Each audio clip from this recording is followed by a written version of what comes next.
সব কাজ এখন করে নিচ্ছি। খেতে এসেছি, খেতে এসে সব কাজগুলো করব, করে একটু বিশ্রাম নেব, যদি সময় থাকে বিশ্রাম নিয়ে তারপরে আবার যেতে হবে। আবার গিয়ে তখন 8:30টায় আবার বাড়ি এসে আবার বাড়ির যে কাজ যা থাকবে সেটা করতে হবে, খাবার তৈরি করতে হবে, তাই না? তো বন্ধুরা, একটা কথা আমি তোমাদের সঙ্গে আলোচনা করছি, ভালো করে শোনো কথাটা। তো মানুষ আপনজনদের কাছ থেকে বিনা কারণে তাদের কাছ থেকে কিছু চাইনি, তাদের কাছ থেকে কোনো হাত পাতেনি যে আমায় কিছু দাও। যাদের নিজেদের বিবেক নেই, যারা দেখে শুনেও সাহায্যের হাত বাড়ায় না, তাদের কাছে কি চাওয়া যায়? তো একা থেকে অভ্যেস হয়ে গেছে। একা থেকে আমি সব কিছু ভুলে গেছি।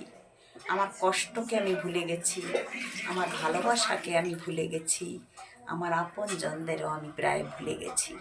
কেননা যারা আমার খবর নেবে না, আমি তাদের তো ভুলে যেতে বাধ্য হব না। একটা সময় মনে হয় যে সকলকে আমি দেখে সকলকে উপর মায়া মমতা ভালোবাসা দিয়ে তার থেকে নিজের উপরে নিজেকে ঠিক রাখার চেষ্টা করো আর নিজেকে ভালোবাসো। কাউকে নিজের জীবনটাকে কারোর উপরে বিলিয়ে দিয়ে কোনো লাভ নেই, কোনো কিছুই পাওয়া যাবে না। সব সময় দেখবে একটা সময় আসবে তখন তুমি সব কিছুকেই মানিয়ে নিতে পারবে, তোমার কোনো কিছুকেই মানিয়ে নিতে কষ্ট হবে না। আমি এই গ্যাসটাকে পরিষ্কার করছি, তোমাদের সঙ্গে গল্প করছি।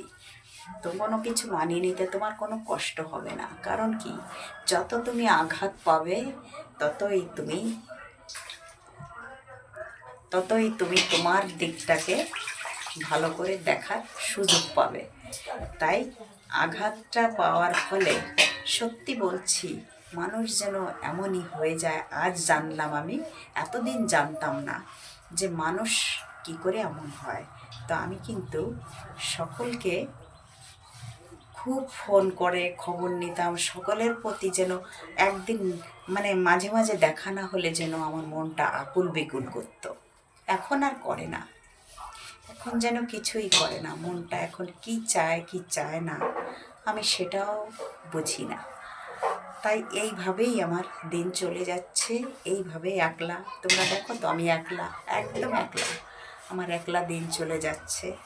এমনকি তোমার যদি বুদ্ধি থাকেও, পয়সা নেই যার, বুদ্ধি নেই, ঠিক আছে, আর মূল্য নেই, সম্মান নেই। তুমি কাউকে ভালোবাসলেও যেন সে তোমার প্রতি যেন সবসময় অপমান করার জন্য প্রস্তুত থাকে, জানো তো এটা হয়, ঠিক না? আর যারা অপমান করতে ব্যস্ত আছে তাদেরকে দেখবা খুব সম্মান করছে, খুব ভালোবাসছে। হ্যাঁ, এটা কেন হয়? এটা কি কারণে হয় বলো? এটা হয় পয়সার কারণে, একমাত্র পয়সা। তার পয়সা যদি আমার থাকে না, আমি যদি তোমায় অপমান করে দুটো কথা বলি, তুমি কিন্তু হাসি মুখে মেনে নেবে। আর যদি তোমার পয়সা না থাকে, তাহলে তুমি ভালোবাসলেও তোমাকে সে আঘাত দিতে চেষ্টা করবে, তোমাকে ছোট করতে চেষ্টা করবে। এটা কিন্তু হয়ে থাকে। তাই তোমরা সবসময় যেটা ভাববে সেটা অবশ্যই করবে, তারা নিজের জন্য করবে, ঠিক আছে? সেটা অবশ্যই করবে, কিন্তু নিজের জন্য করবে, নিজেকে ভালো রাখার চেষ্টা করো। তাই আমি তোমাদের সঙ্গে এই কথাটাই বলতে চাইছি যে আমি হাড়ে হাড়ে বুঝেছি যে এই পৃথিবীতে কি বলবো, আমি কি ভাষা দিয়ে বোঝাবো, কেউ কারোর সম্পর্ক রাখার চেষ্টা করছে না। এটাই। তোমরা সবাই ভালো থেকো আর দেখতে থাকো আমার ভিডিও।